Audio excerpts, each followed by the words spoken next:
മനസ്സിലുണ്ടോ? MXലുണ്ട്. MX wedding centre, Valanchery, Pattambi, Koottanad, Koppam, Kechery. Pattambi നിയമസഭാ മണ്ഡലം LDF സ്ഥാനാർത്ഥി മുഹമ്മദ് മൂസിന്റെ തിരഞ്ഞെടുപ്പ് പ്രചരണാർത്ഥം മുഖ്യമന്ത്രി പിണറായി വിജയൻ മണ്ഡലത്തിലെത്തുന്നു. ഈ മാസം 28-ന് കൊപ്പത്ത് നടത്തുന്ന LDF റാലി പിണറായി വിജയൻ ഉദ്ഘാടനം ചെയ്യുമെന്ന് നേതാക്കൾ പട്ടാമ്പിയിൽ വാർത്താസമ്മേളനത്തിൽ അറിയിച്ചു. പട്ടാമ്പി നിയോജകമണ്ഡലം LDF റാലിയാണ് ഈ മാസം 28-ന് ശനിയാഴ്ച വൈകുന്നേരം 5-ന് കൊപ്പത്ത് വെച്ച് നടത്തുന്നത്. മുഖ്യമന്ത്രി പിണറായി വിജയൻ പൊതുസമ്മേളനം ഉദ്ഘാടനം ചെയ്യുമെന്നും LDF നേതാക്കൾ പട്ടാമ്പിയിൽ ചേർത്ത വാർത്താസമ്മേളനത്തിൽ അറിയിച്ചു. തികഞ്ഞ ആത്മവിശ്വാസത്തിലാണ് LDF തിരഞ്ഞെടുപ്പിനെ നേരിടുന്നതെന്നും നേതാക്കൾ വ്യക്തമാക്കി. ഇടതുപക്ഷ ജനാധിപത്യ മുന്നണിയുടെ പട്ടാമ്പി അസംബ്ലി മണ്ഡലം റാലി ഈ മാസം 28-ാം തീയതി കൊപ്പത്ത് വെച്ച് നടക്കുക.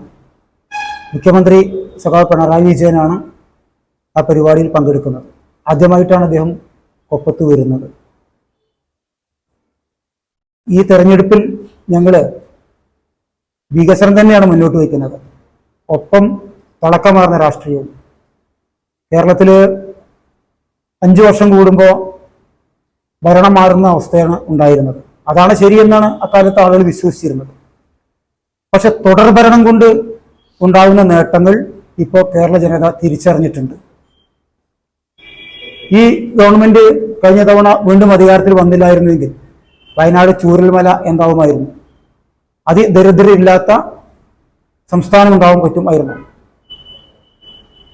അതുപോലെ തന്നെ സ്ത്രീ സുരക്ഷ, അതുപോലെ തന്നെ പെൻഷൻ, റോഡുകൾ, ഈ വക വികസന മാറ്റങ്ങളൊന്നും ഉണ്ടാവുമായിരുന്നില്ല. ഇത് നമുക്ക് പട്ടാമ്പിയിലൂടെ തിരിച്ചറിയാൻ വേണ്ടി കഴിയും. പഞ്ചായത്ത് കേന്ദ്രങ്ങളിലും LDF റാലികൾ വരും ദിവസങ്ങളിൽ നടത്തും. നേതാക്കളായ സുഭാഷിണി അലി, പന്നിയൻ രവീന്ദ്രൻ ഉൾപ്പെടെയുള്ള നേതാക്കളും വരും ദിവസങ്ങളിൽ മണ്ഡലത്തിൽ പ്രചരണത്തിനെത്തുന്നുണ്ട്. മണ്ഡലത്തിൽ തദ്ദേശ തെരഞ്ഞെടുപ്പിലുണ്ടായ വീഴ്ച നിയമസഭാ തെരഞ്ഞെടുപ്പിൽ സംഭവിക്കില്ലെന്നും നേതാക്കൾ വ്യക്തമാക്കി. തദ്ദേശ സ്വയംഭരണ തെരഞ്ഞെടുപ്പ് സംബന്ധിച്ച് നമ്മൾ വ്യക്തമായി വിലയിരുത്തിയിട്ടുണ്ട്. അത് കേരളത്തിൽ ആകെ ഉണ്ടായ ഒരു തരംഗമാണ്. ആളുകളെ തെറ്റിദ്ധരിപ്പിച്ച്, അത് ആരും മനസ്സിലാക്കിയില്ല, തെറ്റിദ്ധരിപ്പിച്ച് വോട്ട് ചെയ്യുകയും വലിയ രൂപത്തിൽ വർഗീയത പ്രചരിപ്പിക്കുകയും നല്ല രൂപത്തിൽ പണം ഇറക്കും ചെയ്തു തദ്ദേശ സ്വയംഭരണ തെരഞ്ഞെടുപ്പിൽ. ആ അവസ്ഥ പിന്നീട് ഞങ്ങൾ വീട് വീടാന്തരം കയറി ആളുകളെ കണ്ട് ഗൃഹസന്ദർശനം നടത്തി കാര്യം ബോധ്യപ്പെടുത്തിയിട്ടുണ്ട്. അതുകൊണ്ട് ഒരു കാരണവശാലും തദ്ദേശ സ്വയംഭരണ തെരഞ്ഞെടുപ്പിലെ വിധി ആയിരിക്കില്ല ഈ അസംബ്ലി മണ്ഡലത്തിൽ തെരഞ്ഞെടുപ്പ് വിധി.